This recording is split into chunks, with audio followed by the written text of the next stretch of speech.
Je vais d'abord me présenter. Je m'appelle John et je suis entrepreneur depuis plus de 24 ans. Donc, aujourd'hui, je suis âgé de 43 ans. Je suis de la génération 81 et j'ai été pendant très longtemps un professionnel du référencement sur Internet. Donc, ça consiste surtout à acquérir de l'audience, aller chercher de l'audience pour faire connaître des sites Internet, pour vendre des produits, des services, pour pouvoir exposer des marques à des consommateurs, à des internautes et pouvoir donner de l'audience, de la visibilité à des entreprises. Alors, j'ai fait mes études à Rennes, en Bretagne. Et lorsque j'étais en Bretagne, j'ai découvert un livre qui s'appelle La semaine de 4 heures de Tim Ferriss.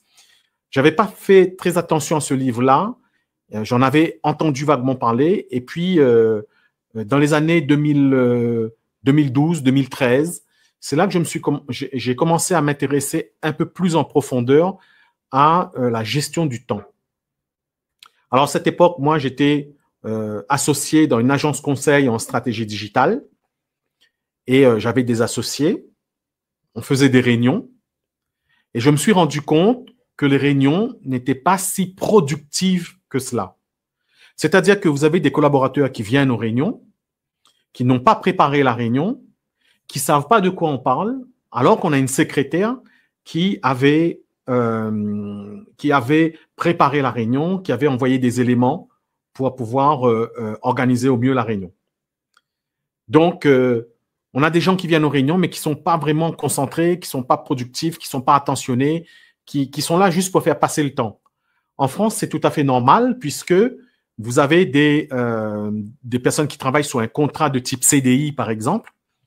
Et puis, ce n'est pas évident pour eux de travailler à la tâche, à la performance. Donc, c'est pour ça que ceux qui sont sur des modèles France avec un salaire mensuel, package mensuel, eh ben, qu'il ait bien travaillé ou pas aujourd'hui, il s'en fiche un peu puisque à la fin du mois, son salaire reste plus ou moins le même. Donc, que ce soit un salarié, un collaborateur ou des managers, donc vous avez des gens qui vont plus ou moins bien travailler. Attention, je ne généralise pas. Toutes les personnes qui sont en France, en Europe, ne sont pas des tirs au flanc. Tous ne sont pas des personnes qui ne veulent pas travailler, qui sont paresseux. Loin de là, ce que je suis en train de dire. Hein. C'est juste que vous avez des personnes qui ne se donnent pas à fond puisqu'ils ont un salaire qui va automatiquement tomber à la fin du mois. Donc, nous, le problème, quand on est chef d'entreprise, on est dirigeant de centre de profit, eh ben, on gère nos business un peu en bon père de famille. Et du coup, nous, on cherche la rentabilité. Donc, déjà à l'époque, avec mes associés de l'époque, ben, je partageais pas tout à fait les mêmes objectifs, les mêmes stratégies qu'eux, puisque eux étaient plus dans une logique d'aller demander des subventions, d'aller chercher de l'argent avec des fonds européens, de lever des fonds avec des entreprises de capital investissement. Et ils étaient très bons en elevator pitch, en montage de dossiers, en projet.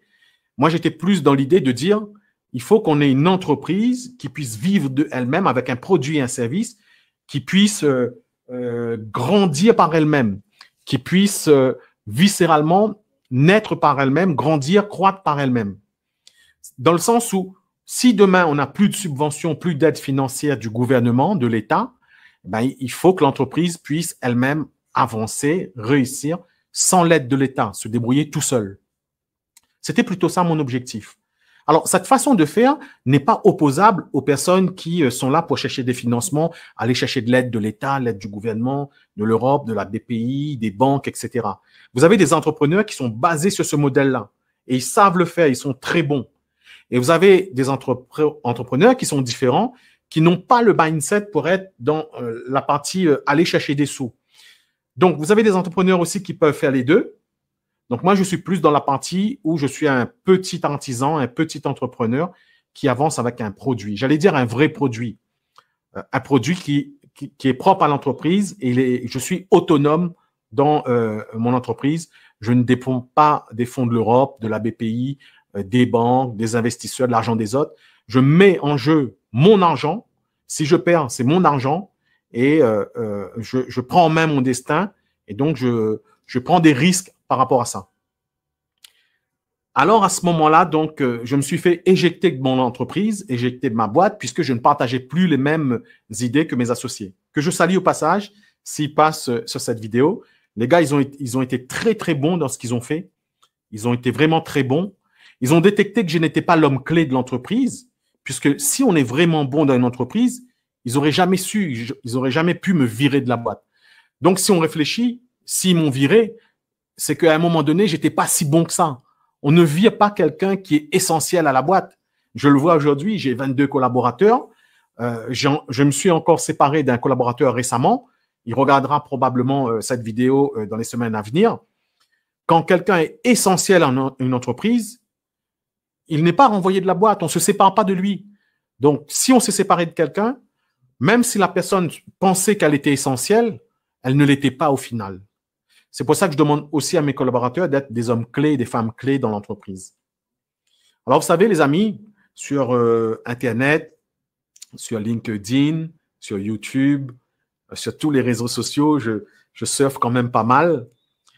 Je vois beaucoup de jeunes et de moins jeunes qui parlent de comment gagner 10 000 euros par mois, comment gagner 10 000 euros en une semaine, ou j'ai gagné 15 000 euros avec le dropshipping, j'ai fait 20 000 euros en dormant, comment gagner 20 000 euros pendant son sommeil.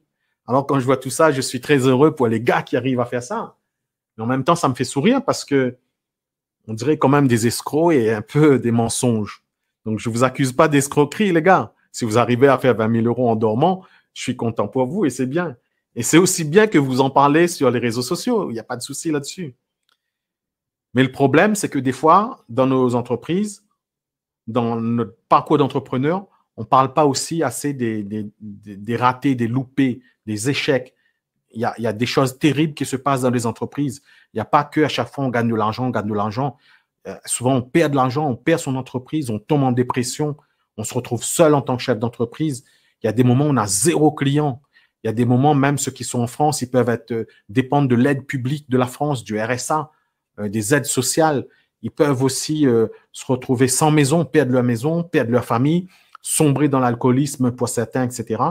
Donc, les chefs d'entreprise, ils ne claquent pas du doigt et l'argent ne tombe pas du ciel de cette façon.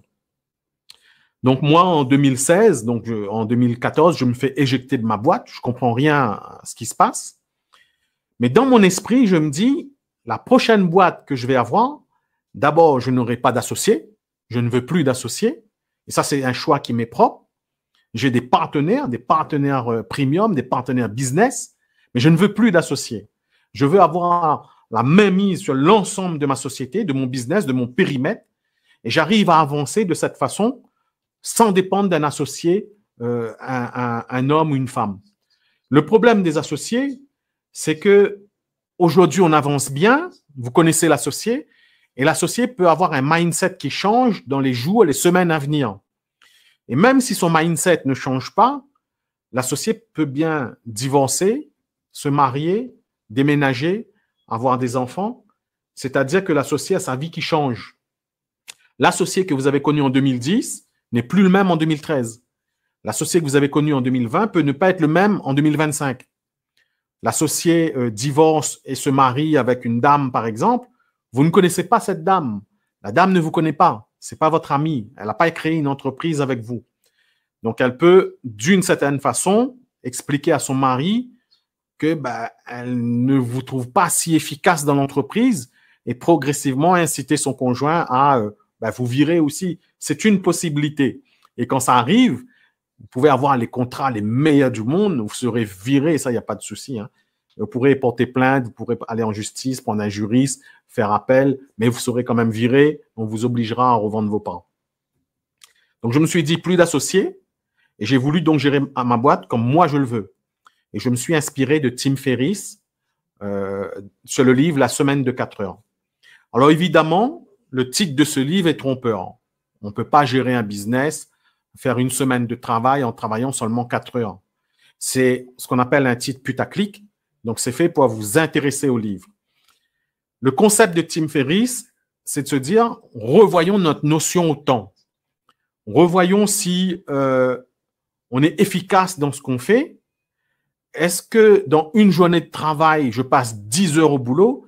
Est-ce que c'est 10 heures de temps de production? Est-ce que c'est 10 heures de temps de gagner? Est-ce que ces 10 heures de temps me génèrent de l'argent pour mon business, pour mon activité?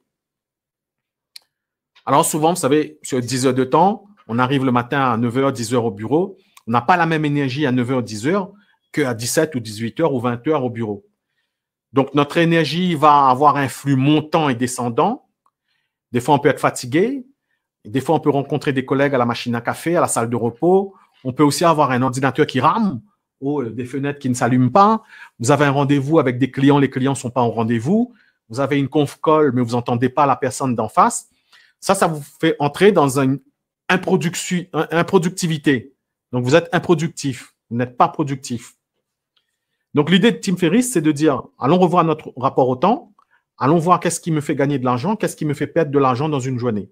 Donc, les fameux lois de Pareto, les 20-80, de dire que sur ma 10 heures de journée, peut-être que je passe trop de temps à parler aux collègues, peut-être qu'il n'y a qu'un seul client qui ne me fait pas tant gagner que ça, mais il me bouffe mon temps, mon énergie, il me prend énormément de temps, il veut me parler toute la journée. Ou sinon, peut-être que je passe beaucoup de temps à créer des visuels sur Canva, alors que je peux déléguer, que je peux externaliser, sous-traiter à quelqu'un dont c'est le métier, qui saura mieux faire que moi. Et moi, en fait, mon temps, c'est de passer ça sur d'autres choses. Tim Ferriss dit, ce qui ne peut pas être mesuré ne peut pas être amélioré. Tim Ferriss dit, il faut externaliser. Il faut économiser du temps et gagner du temps. Sur cette base, j'ai mis tout ça en pratique dès 2015 et j'ai lancé donc des sites de e-commerce. Et puis, il m'est arrivé quelque chose de terrible en 2016. Vous savez, les amis, les entrepreneurs, je vous l'ai dit tout à l'heure, tout n'est pas rose dans la vie d'un entrepreneur. Donc, vous avez des hauts et des bas. Donc, en 2016, je traverse le désert seul, avec une situation très difficile, ce qu'on appelle des moments durs d'une vie, des moments vraiment où vous vous retrouvez seul. Là, il n'y a pas d'amis qui peuvent vous aider. Votre téléphone sonne moins souvent. 2016, 2017, 2018. Et donc, pendant ce laps de temps, je commence à modéliser la façon dont je veux que mon entreprise fonctionne. Et dès 2017-2018, je mets tout par écrit. Je modélise tout ça. Je décris les tâches et les sous-tâches que je veux faire. Et dès 2017-2018, je commence à lancer ça en production. Donc, je travaille avec des collaborateurs à Bangalore, en Inde, au Cameroun, à Tananarive, à Madagascar. Et parmi tous les collaborateurs, ceux qui ont été vraiment les plus efficaces, ce sont mes frères et sœurs malgaches. Ce sont des personnes qui ont une grosse capacité de production, qui sont francophones, avec un décalage horaire très court sur Paris. On a plus de 2 heures sur Paris. Et donc, c'est un gain considérable pour toute l'activité business qui s'effectue sur la France et l'Europe. Donc, quand il est 4 heures du matin à Paris, chez nous, il est déjà 6 heures, 7 heures, donc 6 heures. Quand il est 5 heures du matin, il est 7 heures. Donc, nous, quand les collaborateurs en France dorment, nous, on commence à travailler à 7 heures. Donc, quand ils arrivent au bureau à 9 heures, 9 ou 10 heures, nous, il est déjà 12 ou 13 heures. On a déjà fait énormément de boulot. On a fait avancer le business des entrepreneurs français. Ensuite, les collaborateurs malgaches apprennent très, très vite. Il y a une capacité d'amélioration très rapide. Il y a un bon niveau. Ça nécessite énormément de formation, effectivement. Mais la vitesse de production, la capacité à abattre du travail est vraiment présente comparée à d'autres pays. Lorsque je me suis lancé avec des assistants virtuels en ligne, moi, j'ai commencé avec, comme je vous l'ai dit, avec des Camerounais et des Indiens, que je salue au passage s'ils me revoient ici. C'est que la barrière de la langue, des fois, rend la collaboration un peu difficile. Donc, avec le temps, moi, je suis venu sur place à Antananarivo, Madagascar. Madagascar est un pays avec 31 millions d'habitants, donc un très, très grand pays. Une grande capitale, Antananarivo, qui se modernise, qui se développe, avec le développement de la fibre. Donc, vous avez de la DSL un peu partout, vous avez de la fibre. Malheureusement, beaucoup de délestage, ce qu'on appelle, nous, des coupures d'électricité. Donc, il faut être structuré en termes électriques et aussi Internet. Donc, il faut avoir plusieurs connexions Internet et avoir des solutions de reprise automatique de l'activité en cas de coupure d'électricité. Il faut aussi avoir une grande force de formation, d'apprentissage, et il faut aussi s'adapter au contexte culturel local et avoir une grande patience. Donc, par rapport à ça, nous, nos collaborateurs se trouvent dans un open space. Hein. On est un peu moins de 100 collaborateurs. Je travaille avec un partenaire premium que je remercie ici à Tananarive. Et quand j'ai débuté, quand j'ai arrêté avec la collaboration avec les Indiens et les Camerounais, j'ai commencé avec 4 personnes à Tananarive. Donc, sur les 4, donc, on a une fille qui, malheureusement, est sortie de la team. Et puis, à partir des 3 garçons qui restaient, on est monté progressivement en termes de recrutement. Ce qui fait que progressivement, eh ben, on a l'équipe qui s'étoffe. Mais quand on se lance dans le business de l'externalisation de l'outsourcing, on ne se dit pas je vais avoir 25 collaborateurs ou 50 collaborateurs. Ça ne fonctionne pas comme ça. En fait, l'activité se développe par rapport aux besoins du client. Donc, vous avez les clients français qui nous contactent au fur et à mesure et qui nous proposent des tâches. Ils nous sollicitent sur différents points. Et puis, par rapport à ça, nous, on va leur dire oui ou non si on peut monter sur ces tâches. Alors, je vais vous donner quelques exemples de tâches. Nous, ici, sur la partie de Tana, on a vraiment commencé avec les auteurs et les écrivains. On a beaucoup aidé ceux qui écrivent des livres. On a travaillé aussi pour les petites et moyennes maisons d'édition. On a été très actifs sur une plateforme française qui s'appelle ComeUp. Donc, peut-être que mes collaborateurs peuvent vous redonner l'adresse de notre page publique ComeUp. Hein. Et sur cette page-là, on a à peu près une quarantaine de services. Donc, principalement, nous, on va faire de la mise en page de documents. Pour tout ce qui est correction de documents, ça va être un partenaire premium à Paris qui s'occupe de ça, puisque faire de la correction grammaticale, orthographique, dans mon équipe, on n'a pas les ressources suffisantes. Et on a quelqu'un à Paris qui est certifié Voltaire, qui est un gros conditionnement culturel français et qui travaille pour des grandes maisons d'édition. Donc, lorsque le manuscrit des auteurs est prêt, par exemple, nous, on va faire de la mise en page, on va créer des belles couvertures adaptées à la vente en ligne. On va publier le livre sur des plateformes d'auto-édition, de print on demand comme Amazon KDP, par exemple. Et puis, on va aider l'auteur à faire la promotion de son livre. Donc, on s'articule autour de 3 grandes parties sur la page que vous allez voir. Donc, fabriquer, publier et vendre plus de livres. Donc, la partie promotion nécessite d'augmenter les probabilités de vues sur Internet, augmenter le fait que l'acheteur puisse ajouter le livre au panier. Donc, ça, la partie promotion, on fait de la publicité sur Amazon pour faire connaître des livres. Puis, progressivement, en échangeant avec nos clients, on s'est rendu compte que certains étaient des coachs, certains ont un CDI ou un travail, d'autres sont entrepreneurs et nous ont sollicité sur d'autres tâches. Nous, sur le plateau, notre partenaire faisait déjà des appels entrants, appels sortants. On a énormément d'agents qui font du chatting. Beaucoup de personnes en France ne savent pas ce que c'est le chatting. Clairement, et ça va vous offusquer hein, quand vous allez découvrir ça. Vous avez des gros sites Internet de rencontres qui paient donc des personnes, des agents de chat en Afrique, en Inde, pour se faire passer pour une dame, par exemple, pour animer, pour échanger avec un internaute qui est basé en France ou en Europe et engager la discussion avec cette personne-là. Alors, ils appellent ça modération, animateur de chat, etc. Quand on n'est pas habitué et qu'on découvre cette pratique, on est quand même assez surpris. Donc, ce sont des équipes qui travaillent jour et nuit, shift jour, shift nuit. Quand j'ai découvert ça en 2019, j'ai été très surpris que ce soit des garçons, des hommes qui arrivent à animer une conversation homme-femme beaucoup plus facilement qu'une fille, par exemple, avec des grands talents pour engager la conversation sur une durée relativement longue.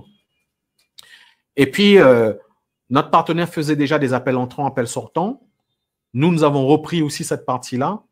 Donc, appels sortants, c'est tout ce qui est prospection téléphonique, tout ce qui est prise de rendez-vous pour des entrepreneurs qui sont basés en France. Donc, vous êtes entrepreneur, vous avez besoin d'appeler des clients, de relancer des clients vous avez des paniers abandonnés sur votre site Internet. C'est exactement ce que nous, on va proposer. Et puis, en appel entrant, vous êtes une salle de sport, vous êtes un site de e-commerce, vous avez une hotline, vous voulez que vos clients puissent avoir un contact humain, puissent appeler des personnes de votre équipe. Eh ben, on met à disposition des agents qui vont pouvoir répondre au téléphone sur une très, très grosse plage horaire. Hein. On peut dire depuis 8 heures du matin à Paris jusqu'à 20 heures à Paris. Et puis, quand c'est le Black Friday, on peut monter jusqu'à 22 heures, 23 heures. Ça, il n'y a pas de souci là-dessus. La difficulté pour un entrepreneur français qui délègue les appels entrants, appels sortants, c'est l'accent. Beaucoup d'entrepreneurs me disent, je veux bien déléguer cette partie-là, mais je ne veux pas qu'il ait d'accent. Alors, si on ne veut pas que un téléopérateur, un téléprospecteur ait l'accent, quelle est la solution? La solution, c'est d'embaucher un Français. C'est ça la solution. Et quand on embauche un Français, qu'est-ce qui se passe? Donc, la majorité des entrepreneurs qui nous demandent d'externaliser de l'appel sortant ou l'appel entrant, ils ont déjà des téléprospecteurs et des téléopérateurs, téléopératrices en France. S'ils nous sollicitent, c'est par rapport au coût. Ils veulent réduire les coûts de production. Tu veux réduire les coûts de production. Donc, on ne peut pas avoir le beurre et l'argent du beurre. On aimerait avoir ça. Donc, soit on travaille en France et on a des Français, et là, ils n'ont pas d'accent, ou très peu. Ou soit on travaille en Inde, ou en Asie, ou en Afrique, Cameroun, Togo, Sénégal, Zaïre, Congo. On peut aussi travailler, on salue nos amis tunisiens, marocains, algériens. Ils sont très, très forts sur cette partie-là. Hein. Maroc, Tunisie, Algérie, on les salue. Tous les grands call centers au monde ont des centres de production au Maroc et en Tunisie. Ils sont très bons. Ils sont très bons aussi puisqu'ils ont une force de déploiement très rapide et ils arrivent à déployer 100, 200, 800 personnes en une semaine, par exemple. Il n'y a pas de souci, ça à faire ça.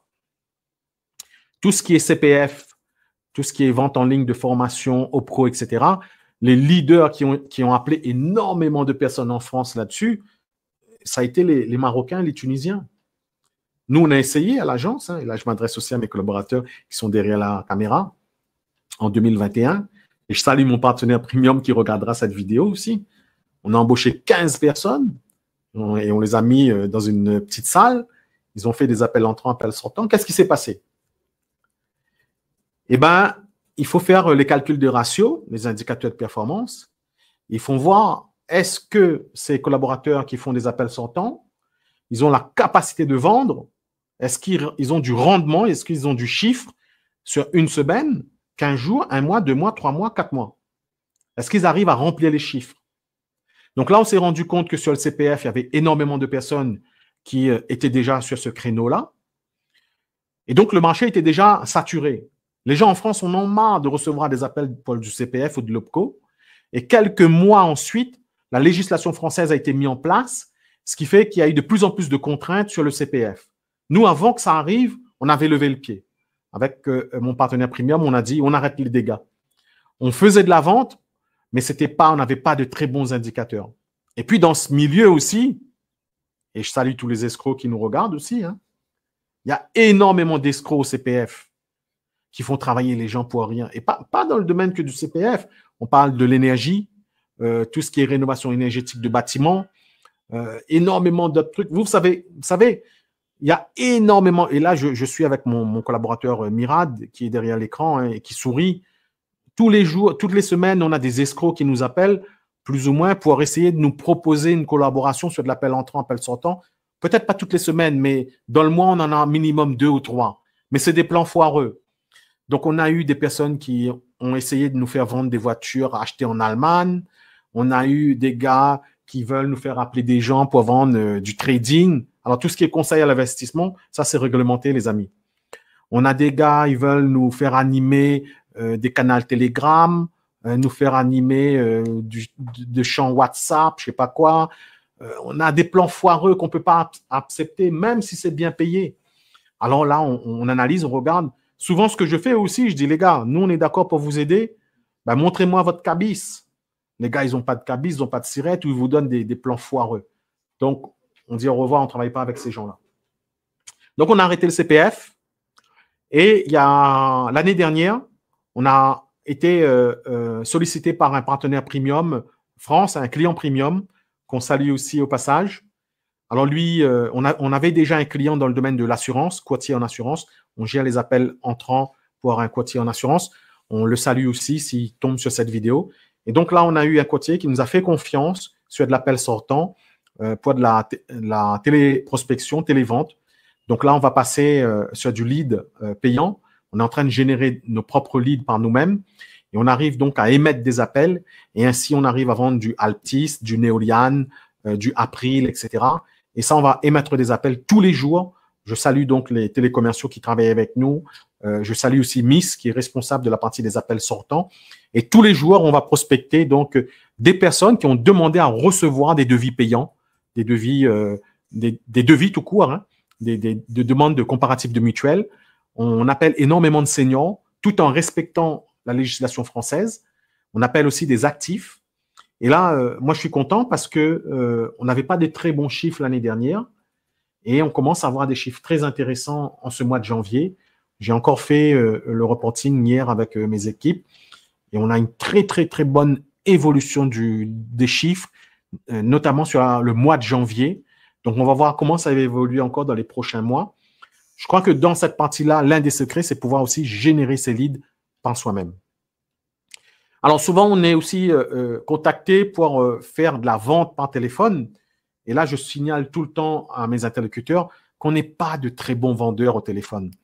Les meilleurs vendeurs, ce sont vous, ce sont les Français, ce sont ceux qui travaillent dans votre boîte française, qui connaissent les produits techniquement, les produits et services, qui partagent l'ADN de votre entreprise. Nous, on est à Madagascar, on essaie de vous aider, on fait ce qu'on peut. Et on ne travaille pas dans votre boîte, on ne transpire pas votre ADN. Donc, ce qu'on fait dans une début de collaboration, on doit s'immerger dans l'univers de votre marque. Donc, ça peut prendre 1 semaine à 2 semaines. On doit lire tout ce qui concerne votre site Internet, tout ce qui est votre FAQ. Vous nous donnez des accès et là, on commence à voir tous les messages du service client. Et progressivement, on commence à apprendre votre produit. D'où vient la matière première? Comment ça a été fabriqué? Quels sont les modes de consommation du produit? Quelle est la différence avec le challenger, le leader? Quelles sont vos pratiques? Quelles sont les insatisfactions clients qui reviennent régulièrement? Progressivement, on va écrire un script téléphonique. Un script téléphonique appel entrant ou appel sortant, ça dépend.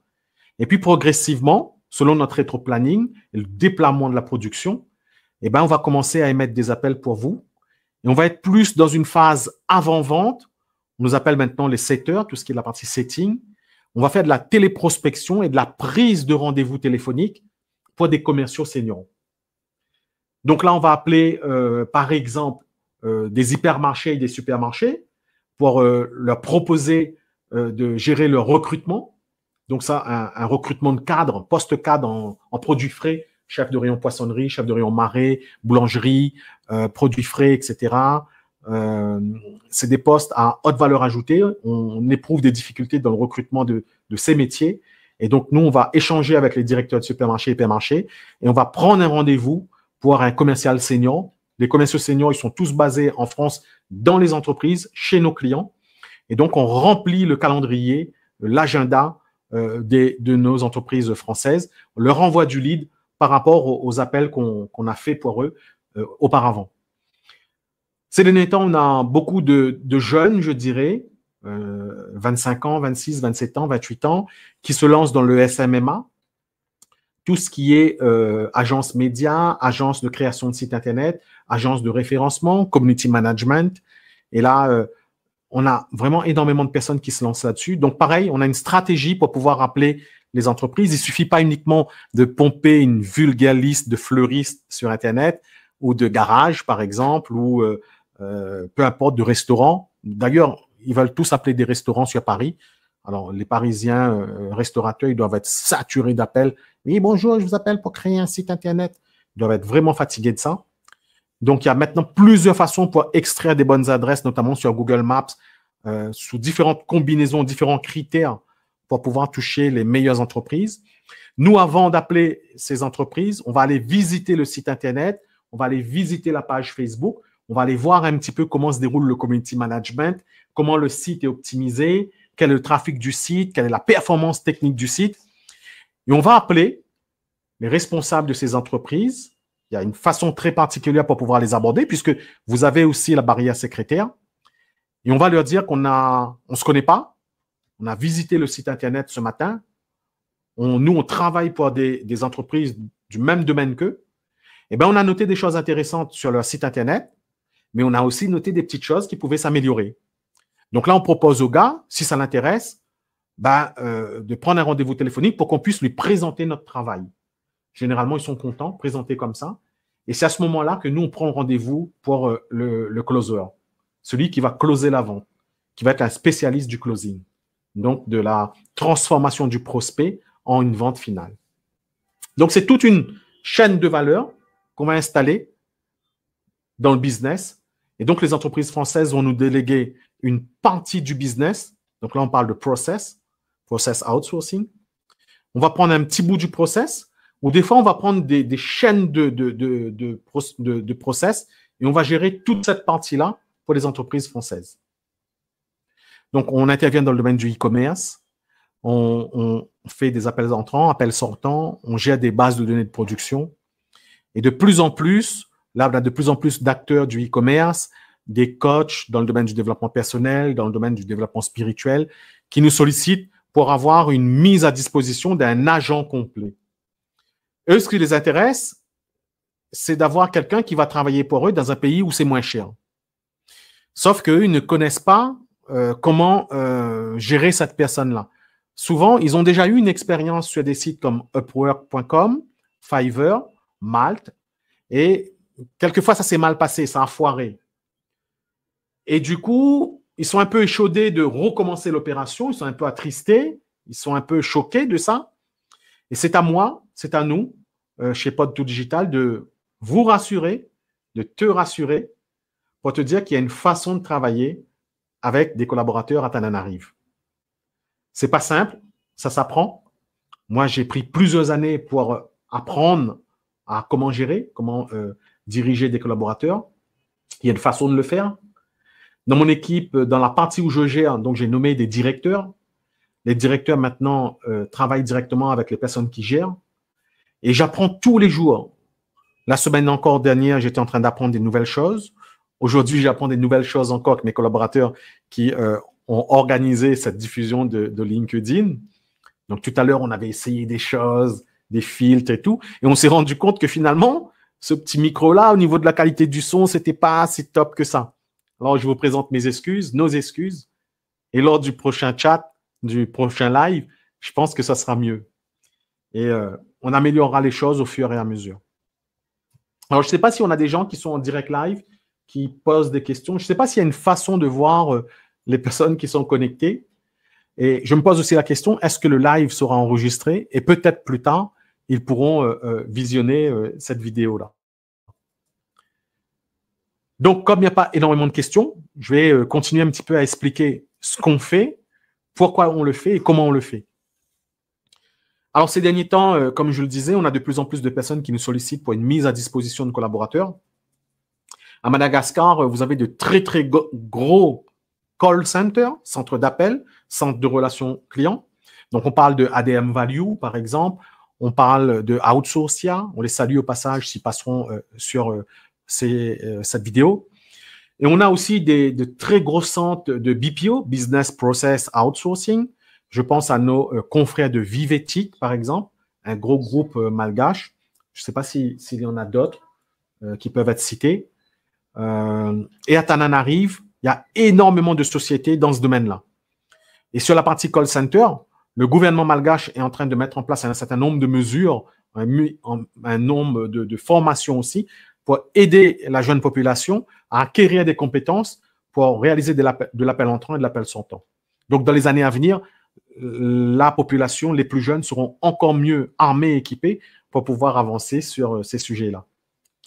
Donc, chez nous, je vous ai énuméré à peu près nos activités, le nombre de personnes qui travaillent avec nous, shift jour, shift nuit. Il y a des façons très précises de recruter. Il y a aussi des pièges quand vous travaillez dans le domaine de l'outsourcing, notamment à Antananarivo. Je vais essayer d'en citer quelques-unes. D'abord, je vais présenter mes excuses à mes frères et sœurs malgaches si je leur cause de la peine en citant ces pièges. Ça représente une certaine réalité. Le problème, la difficulté, par exemple, c'est quand un opérateur français, un commanditaire français passe une commande à un collaborateur qui est basé à Madagascar, selon la taille de la commande, il arrive quelquefois, et il ne faut pas généraliser, hein, il arrive quelquefois que la personne qui va travailler sur ce dossier va le sous-traiter à quelqu'un d'autre. C'est-à-dire qu'il ne va pas vous le dire, mais lui, il est basé sur le centre-ville Antananarivo, mais il va déléguer soit en province ou soit à quelques kilomètres autour de Antananarivo, soit à des amis, soit à de la famille, ou soit à des vrais collaborateurs, mais sans vous le dire.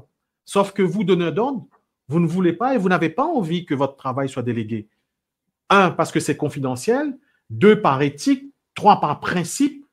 Si vous souhaitez que cette personne, un projet que vous avez sous-traité et qu'elle va sous-traiter, vous aurez préféré au moins qu'on vous prévienne. Dans la majorité des cas, vous n'êtes pas prévenu. Et on le voit tous les jours. Mes confrères le voient aussi, mes collègues le voient. Si vous tapez outsourcing ou job Madagascar, par exemple, emploi Madagascar, vous allez sur les groupes Facebook et vous allez voir revend contrat, revente de contrat, vente, prestations, recherche collaborateurs, etc. Au-delà des plans d'escroquerie, vous avez énormément de gens qui vont revendre des contrats qu'ils ont eus, c'est-à-dire ils vont déléguer des choses qu'on a déjà déléguées à eux. Et donc, ça va se déléguer en cascade. Donc, on a quelqu'un qui a été missionné sur une commande, et puis elle va missionner quelqu'un d'autre. Et qu'est-ce qui se passe ensuite? J'ai mes collaborateurs qui rigolent. La seconde personne qui a été missionnée, elle va avoir une idée géniale, elle va commencer à travailler, elle va voir que c'est assez simple, c'est pas si compliqué. Qu'est-ce qu'elle va faire? Elle va aussi déléguer elle-même avec d'autres collaboratrices. On descend encore plus d'un niveau. Et on passe à la personne qui a été missionnée, qui a délégué à l'autre, et l'autre, elle a délégué aussi à la suivante. Et on peut descendre très loin comme ça. Ce qui fait qu'à un moment donné, le travail perd en qualité, perd en confidentialité, et le cahier des charges qui a été donné en introduction, à la fin, n'est plus tout à fait conforme. Alors, dans la majorité des cas, ça se passe bien aussi, hein, et ça fonctionne comme ça depuis 5, 10 ans à peu près, hein, 10, 15 ans. Et ça continue de fonctionner comme ça. Mais nous, on recherche l'excellence, on recherche la qualité. Donc, on refuse cette façon de collaborer et on est très content que ça fonctionne, que ça puisse fonctionner, que ça puisse marcher pour mes frères et sœurs malgaches qui travaillent de cette façon-là. Et si le résultat est correct et que le client est content et qu'il n'y a pas de répercussions négatives et que le client final est content aussi, c'est OK aussi, hein. Sauf que nous, on ne fonctionne pas de cette façon-là. Et puis, il y a énormément de délestage, coupure de courant. Il y a aussi énormément de VA qui vont commencer à travailler avec quelqu'un et qui ensuite ne vont plus donner de nouvelles pour différentes raisons. Parce que la collaboratrice attend un petit bébé, parce que le gars ou le monsieur a dû déménager en urgence, parce qu'il a trouvé un contrat qui était plus intéressant, etc. Il y a énormément de raisons. Et puis, dans ce cas-là, dans les deux gros éléments plutôt qui gênent la collaboration que je vous ai donnés, et ben ça vous desservir, ça va desservir le donneur d'ordre. Et c'est pour ça que les personnes qui ont commencé à travailler sur Upwork, à déléguer sur Upwork ou Fiverr ou Malte quelquefois, un peu moins sur Malte, et ben ils ont été déçus d'une première prestation avec un VA à Madagascar, par exemple. Et encore une fois, on ne peut pas généraliser. Là, je vous ai donné des exemples extrêmes. Comment fidéliser un client si on débute dans le domaine? On salue Josie qui nous pose cette question. Je pense que sa question s'adresse surtout à tous les assistantes virtuelles qui sont présents sur LinkedIn, tous les assistants qui veulent se lancer, qui veulent chercher des clients en Europe. Hein. Je pense que c'est ça le sens de sa question, si je ne me trompe pas. Et du coup, je vois de plus en plus ces derniers temps pas mal de confrères, de consoeurs qui sont sur LinkedIn et qui sont très, très bons en copywriting, en storytelling, dans la capacité à écrire, à la capacité à avoir des beaux bandeaux LinkedIn. eh ben, ces personnes-là arrivent à développer une belle marque, arrivent à communiquer leur savoir-faire, leur savoir-être, et elles arrivent à avoir donc des clients en France, en Europe, et ça se passe relativement bien pour elles. Et on a même des personnes qui travaillaient, par exemple, chez Orange, ça je l'ai vu, et je lui ai envoyé un message de félicitations. Il a travaillé pendant 2 ans chez Orange, et puis il a décidé de se mettre à son compte. C'est LinkedIn qui l'a vraiment aidé. Il avait tissé son réseau professionnel avec LinkedIn. Il a eu des bons contacts. Et puis, il s'est mis dans la capacité à produire des stratégies web, des stratégies de community management pour des marques, pour des entreprises. Je pense qu'il a des clients principalement en France métropolitaine, mais vous avez énormément de VA qui ont aussi des clients auprès de CTO, de grands directeurs, de grands groupes ou de sociétés qui ont la capacité financière de payer à la juste valeur des assistantes virtuelles ou des personnes qui veulent vendre leurs services. Je fais un petit signe à mon collègue Mirad qui voulait me dire quelque chose peut-être. OK. Je check vite fait de l'autre côté. Est-ce que c'était à peu près ça le sens de la question, je pense? Ah, super. Voilà, je parle beaucoup, peut-être trop. Je continue un petit peu à vous expliquer l'ADN de notre groupe, de notre activité. On essaie de passer pas mal de temps en formation. Donc, chez nous, on est structuré, on travaille beaucoup avec Trello. Donc, les tâches, on va les découper en sous-tâches. Donc, une tâche, on va la découper en plusieurs tâches. Et on va former nos collaborateurs à exécuter une tâche, par exemple. Donc, les collaborateurs sont souvent par deux, en binôme, l'élève et le maître. Et puis, ça permet, lorsque le maître part en congé, d'être remplacé par l'élève. Et puis, ça peut arriver que le maître ou l'élève tombe malade, etc., ou qu'il y a un surplus d'activité. Dans ce cas-là, vous avez toujours 2 personnes qui vont pouvoir prendre le relais sur l'activité. Je l'ai encore dit à mes donneurs d'ordre cette semaine, et là, plutôt la semaine dernière, ne dépendez jamais d'une seule personne lorsque vous externalisez une partie de vos tâches en BPO. Si vous misez sur une seule personne, si cette personne du jour au lendemain veut arrêter la collaboration, vous vous retrouvez sans personne, sans personne pour faire ces tâches-là. Et nous, on travaille pour des gros sites de e-commerce. Vous avez du gros volume qui est réalisé tous les jours sur ces sites Internet. Vous pouvez aider une secrétaire, eh ben, c'est vous qui allez vous taper le sale boulot. Donc, vous allez perdre du temps dans votre vie personnelle, dans votre vie professionnelle. Donc, c'est pour ça qu'il faut avoir toujours 2 collaborateurs, 2 collaboratrices sur l'ensemble de vos tâches. Donc, ces 2 collaborateurs, nous, on va diluer le travail sur chacun d'entre eux pour pouvoir faire une rotation et pour pouvoir faire absorber toutes les petites tâches par ces 2 collaborateurs. Ça peut être 3, ça peut être 4, pas trop. S'il y a trop de collaborateurs chez un même client, le client s'y perd parce que lui, il a envie d'échanger avec une seule personne. Et s'il se retrouve avec 5 interlocuteurs à parler, sauf si sa boîte fait 40 millions par an, c'est intéressant. Mais si c'est des boîtes de taille moyenne à plusieurs centaines de milliers d'euros par an, il n'y a pas intérêt à avoir 6, 7, 8 interlocuteurs. Ça dépend comment est structuré le service en France métropolitaine. Nos collaborateurs passent énormément de temps derrière les écrans, presque 10 heures par jour. Et donc, ça nécessite énormément de temps et d'énergie. Alors, il est aussi de mon devoir de sensibiliser les donneurs d'ordre à la qualité de vie de leurs collaborateurs qui travaillent pour eux. Et on doit donc donner soit des plages de repos importants, ou soit expliquer à nos collaborateurs et collaboratrices cette gestion d'énergie. Lorsqu'ils commencent à travailler à 7 heures et qu'ils terminent à 18 heures, ils n'ont pas la même énergie à 7 heures qu'à 17 heures. Donc, il faut aussi être indulgent, tolérant. Il faut savoir qu'un collaborateur qui est là depuis 7 heures, à 16h30, il est fatigué. Il est assis sur une chaise, il a les yeux qui piquent, il a mal à la tête, il a mal au ventre, il a mal aux dents. Et il a envie de rentrer chez lui, il a faim, il a soif. Il est comme tout le monde, il est comme vous. Et du coup, il faut tenir ça, il faut tenir en compte ces éléments. Il faut être patient. Et avec tous les collaborateurs que je travaille, chacun va progresser step by step, au fur et à mesure, étape après étape. Il n'y a pas un collaborateur qui va briller comme ça en une seule fois. Ça va être plus une amélioration continue. Chez nous, on a mis depuis le début en place une heure d'activité sportive. Donc, lorsqu'on était 4, j'allais moi-même courir avec les collaborateurs et les collaboratrices. Et puis maintenant, on est 22.